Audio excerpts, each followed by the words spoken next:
दोस्तों, आज हम बात करेंगे कि लुसेंट कैसे पढ़ें। क्योंकि सब कोई कहता है लुसेंट कैसे पढ़े, लुसेंट कैसे पढ़े। तो आज हम बताएंगे कि लुसेंट किस तरह पढ़ा जाता है। आप मेरे वीडियो को 3 से 4 मिनट तक देखिए। अगर वीडियो अच्छा नहीं लगे अनलाइक करके निकल जाइएगा, इसमें आपका क्या जाता है। लेकिन हाँ, अगर मेरा बात मानते हैं तो आप मेरे वीडियो को देखिए और उसमें जो कंसेप्ट है, जो किस तरह से हम बनाए हैं, जरा उसको एक बार देख लीजिए। तब आपको पता चल जाएगा कि हाँ, लुसेंट पढ़ना कितना आसान है। ठीक ना? लुसेंट पढ़ना कितना आसान है, आपको समझ आ जाएगा। तो चलिए आज का वीडियो हम लोग स्टार्ट करते हैं। और आज का टॉपिक है लुसेंट में पहला यूनिट। आज का टॉपिक क्या है? पहला यूनिट है। पहला यूनिट है भारत का इतिहास। भारत का इतिहास। भारत का इतिहास। आज का टॉपिक हम लोग का क्या है? भारत का इतिहास है। इसमें हम लोग क्या पढ़ेंगे? प्राचीन भारत। प्राचीन भारत। इसमें हम लोग क्या पढ़ेंगे? प्राचीन भारत पढ़ेंगे। प्राचीन भारत। सबसे पहले भारत कहाँ स्थित है? भारत कहाँ स्थित है? भारत कहाँ स्थित है? तो देखिए, भारत कहाँ स्थित है? उत्तरी हिमालय से उत्तरी हिमालय उत्तरी हिमालय से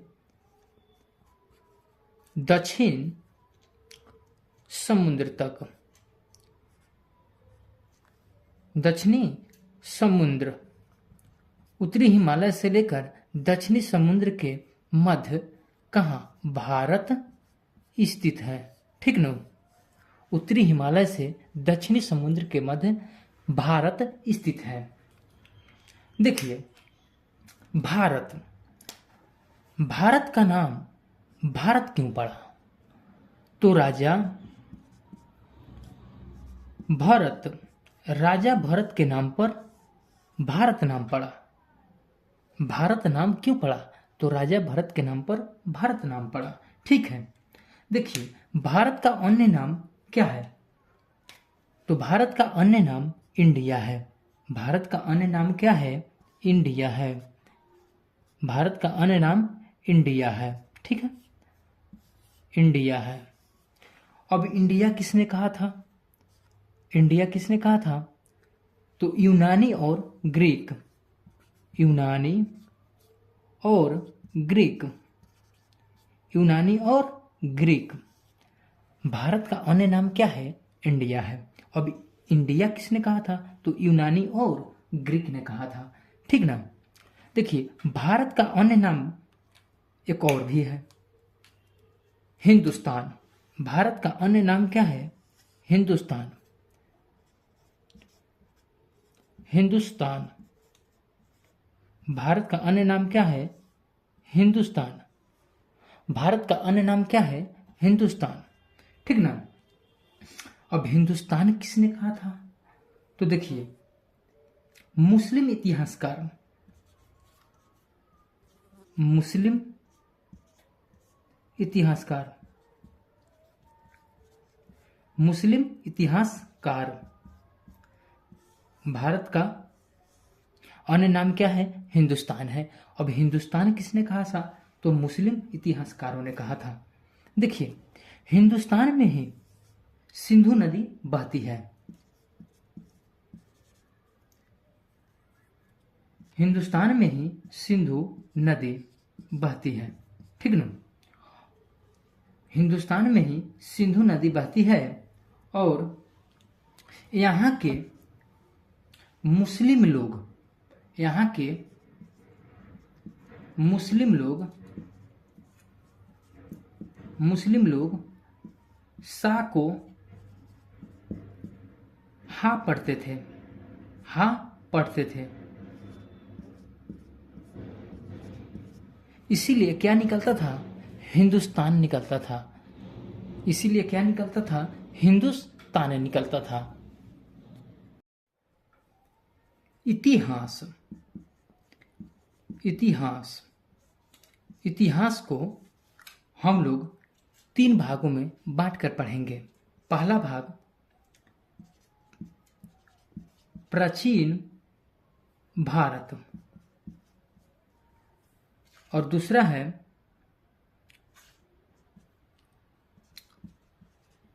मध्यकाल और तीसरा है आधुनिक काल और एक और है चौथा विश्व का इतिहास। विश्व का इतिहास। इतिहास को हम लोग 3 भागों में बांटकर पढ़ेंगे। पहला भाग क्या है? प्राचीन भारत, दूसरा मध्यकाल और तीसरा है आधुनिक काल और चौथा है विश्व का इतिहास। विश्व का इतिहास। प्राचीन भारत, प्राचीन इतिहास। प्राचीन इतिहास में हम लोग क्या पढ़ेंगे? इतिहास। इतिहास जानने का स्रोत। इतिहास जानने का स्रोत। इतिहास जानने का स्रोत। हम लोग का पहला हेडिंग क्या होगा? इतिहास जानने का स्रोत।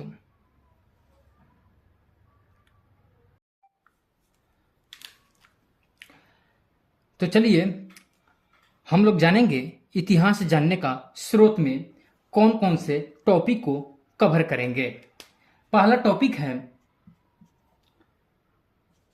धर्म ग्रंथ। धर्म ग्रंथ। पहला टॉपिक क्या है? धर्म ग्रंथ है। दूसरा टॉपिक है ऐतिहासिक ग्रंथ। ऐतिहासिक ग्रंथ। ऐतिहासिक ग्रंथ। ऐतिहासिक ग्रंथ। और तीसरा टॉपिक है विदेशी यात्रियों का विवरण। विदेशी यात्री। विदेशी यात्री का विवरण। विदेशी यात्री का विवरण। और चौथा है पुरातत्व। पुरातत्व। चौथा है पुरातत्व। चौथा है पुरातत्व।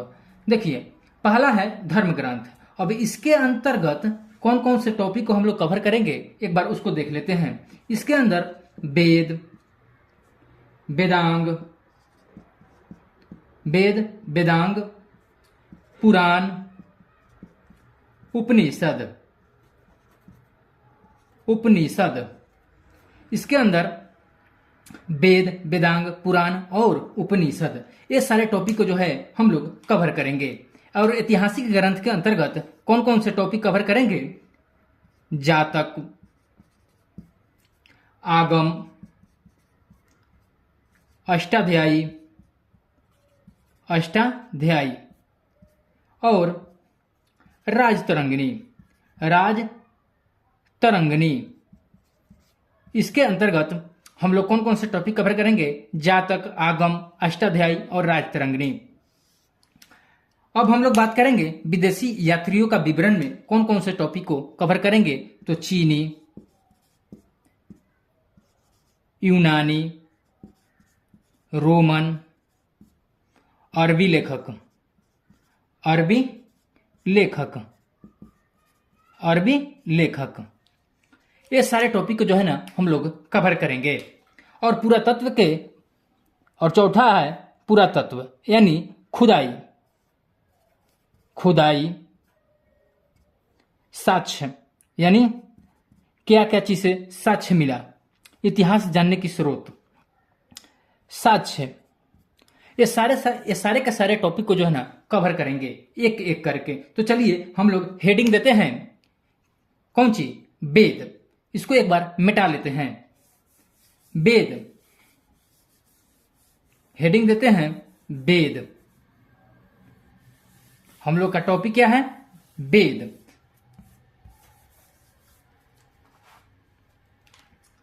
वेद क्या है, सबसे पहले वेद,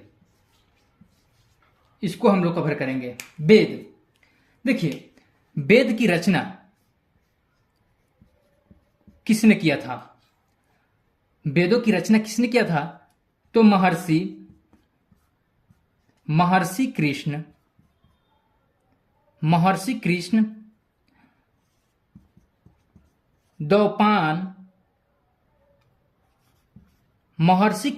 द्वैपायन वेद व्यास। महर्षि कृष्ण द्वैपायन वेद व्यास। वेदों की रचना किसने किया था, महर्षि कृष्ण द्वैपायन वेद व्यास। देखिए अब वेदों की संख्या कितनी होती है, तो वेदों की संख्या कितनी होती है, 4 होती है। अब कौन कौन सी वेद होती है भाई, कौन कौन सी वेद होती है, तो देखिए पहला होता है ऋग्वेद, ठीक नो। और दूसरा होता है यजुर्वेद, ठीक नो। और तीसरा होता है सामवेद। और चौथा कौन सा होता है, अथर्ववेद, ठीक ना। पहला होता है ऋग्वेद, दूसरा होता है यजुर्वेद, और तीसरा होता है सामवेद, और चौथा होता है कौन, अथर्ववेद। देखिए ऋग्वेद को सबसे पुराना वेद कहा जाता है, सबसे पुराना। देखिए ऋग्वेद को सबसे पुराना वेद कहा गया है, और अथर्ववेद को नया वेद,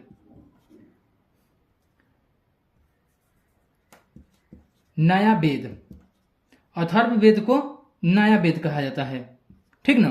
देखिए सबसे पुराना वेद ऋग्वेद को, और सबसे नया वेद अथर्ववेद को कहा जाता है। देखिए वेदों का उपवेद भी होता है। अब वेदों का उपवेद कौन कौन से हैं, एक बार उसको भी देख लेते हैं। देखिए ऋग्वेद का उपवेद यजुर्वेद होता है, ऋग्वेद का उपवेद यजुर्वेद होता है, यजुर्वेद का उपवेद सामवेद होता है, धनुर्वेद होता है, यजुर्वेद का उपवेद धनुर्वेद होता है, और सामवेद का उपवेद गंधर्व वेद होता है, ठीक ना। सामवेद का उपवेद कौन सा होता है, तो गंधर्व वेद होता है, और अथर्ववेद का उपवेद शिल्प वेद होता है, ठीक ना। तो दोस्तों वीडियो कैसा लगा आप कमेंट बॉक्स में कमेंट करके जरूर बताइए।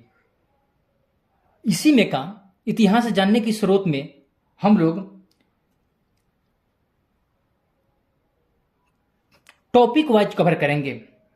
पहला होगा धर्म ग्रंथ, दूसरा ऐतिहासिक ग्रंथ, तीसरा विदेशी यात्रियों का विवरण, और चौथा होगा पुरातत्व। यानी 4 टॉपिक बन रहा है, तो हम एक एक टॉपिक को एक एक वीडियो में कवर करेंगे। तो आप बने रहिएगा, ठीक ना। तो चलिए मिलते हैं अगले वीडियो में।